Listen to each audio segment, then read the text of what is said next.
Hey guys, welcome to my YouTube channel. My name is Michael Hayes. In this series of videos, we're helping you guys prepare for the TExES EC-6 subject core exam as you prepare to become a TExES educator. In this series right now, we're focusing on science. More specifically, in this episode, we're looking at the human impact on natural resources coming up next.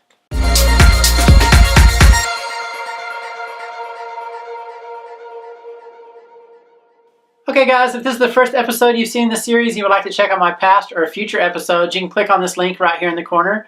It will take you to my playlist. That playlist has all of my episodes in the order they were taught and by topic. And as I continue to add more episodes, they will be added there as well. So you can really drill down to what is most important to you. Now, if your browser that you're watching this video on does not show you the YouTube cards I pointed to, you can check the description in this video. I will have it linked there as well. I'm also going to link to the Big Yellow Book. Now, the Big Yellow Book is a great resource for you guys preparing for the EC-6 exam, and it is only available by the publisher. I have no connection with them, but everybody I've talked to, people I visit with, people that have taken and been successful with the exam, highly recommend this book. In fact, I've even ordered it for myself, and I use it as a resource going forward and preparing for my videos, as well as other content I find that's available. But it is a great resource. It's about 50 bucks, and I think you get it within about 3 days of ordering. And so you guys preparing for this exam, I would highly encourage you to make that purchase. Now, my videos take about 5 minutes of lesson time. We'll put that timer right up here in the corner. Once it gets down to 0, we will do a quick wrap up on this video, and we'll continue in the next episode where we leave off here. So let's go ahead and start with 5 minutes on the clock. So I first want to talk about the human population growth of our planet. And that is because human population is directly impacting the natural resources of our planet because we depend on them for our energy, for our food, and just the resources we use day to day. So in the early 1700s, we had a population of our planet of about 600 million people. In the 1800s, it bloomed up. In the early 1800s, so just 100 years later, it went up to 1 billion people. In the year 2000, it was estimated that our population on our planet reached 6.05 billion people.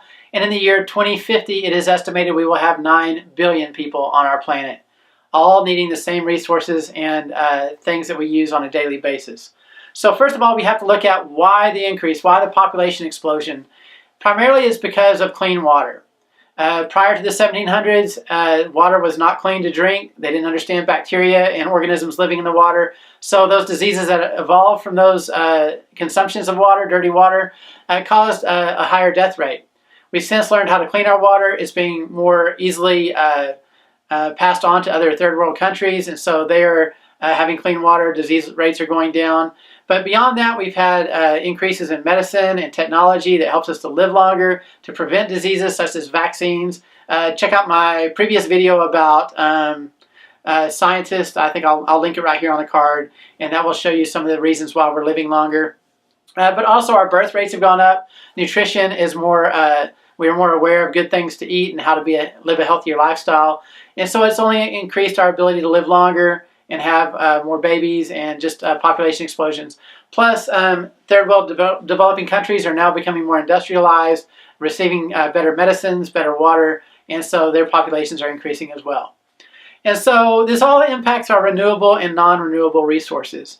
Now, renewable resources are the things that we can replenish, such as plants and animals.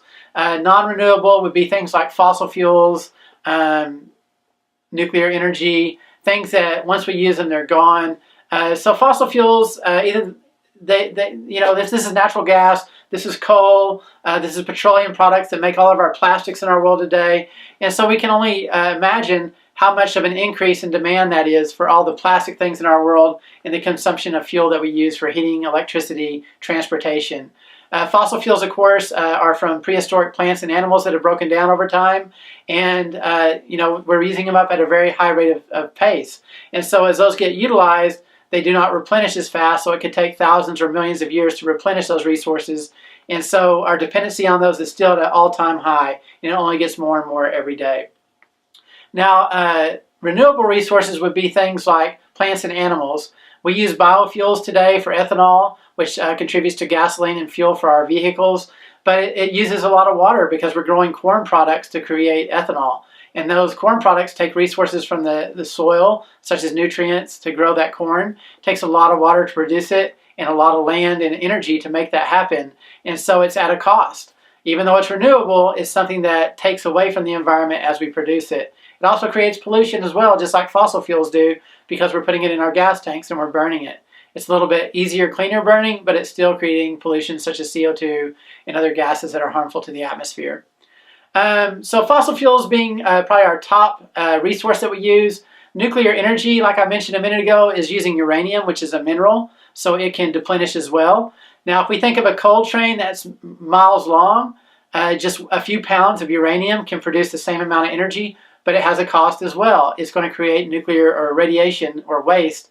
All the water that's used to cool down the cooling rods in a nuclear power plant is going to be contaminated and has to be stored. Anything that comes in contact with the nuclear radiation has to be stored, because for thousands of years it's going to be radioactive. So it has to be stored in salt mines in areas away from populations, and it has to be able to contain that hazardous material for thousands of years and not break down.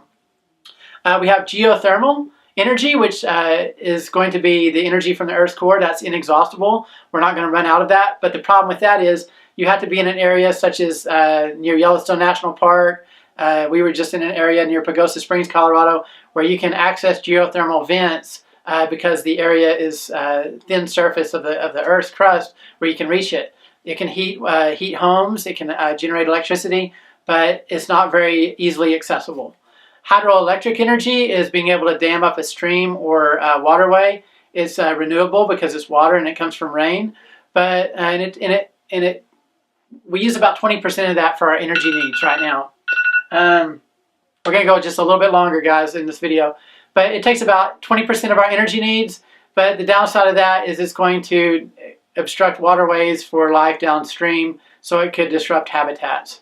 Wind energy came about in the 1980s. We're seeing more and more of that, especially where I live in areas where there's high wind. We have an average daily wind of about 16 miles an hour. It's actually been about 50 miles an hour today. So we have lots of wind energy, and that's only increasing, but it takes lots of land, and they're very expensive to install. We also have solar energy, which came about really in a higher impact in the 1990s. However, it's expensive to produce, and it only takes about 1% of our energy needs. We have a long way to go with solar energy. It's never going to completely replace any of our current energy needs anytime soon.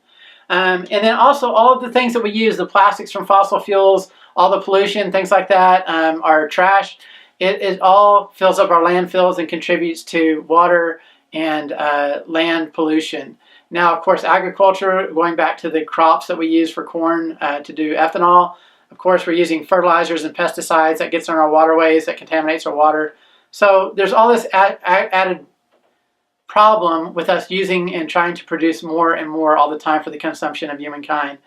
You know, it's just the way we live. We've gotten used to what we need, and it's only increasing by the demands of people as we increase in population. So that's an issue. So how do we curb it? Well, there's 3 ways to do that: reduce, reuse, recycle. So reduce what we use, reuse things, and recycle. Be able to take plastics to recycling and break that down and put it back into new products that are being created.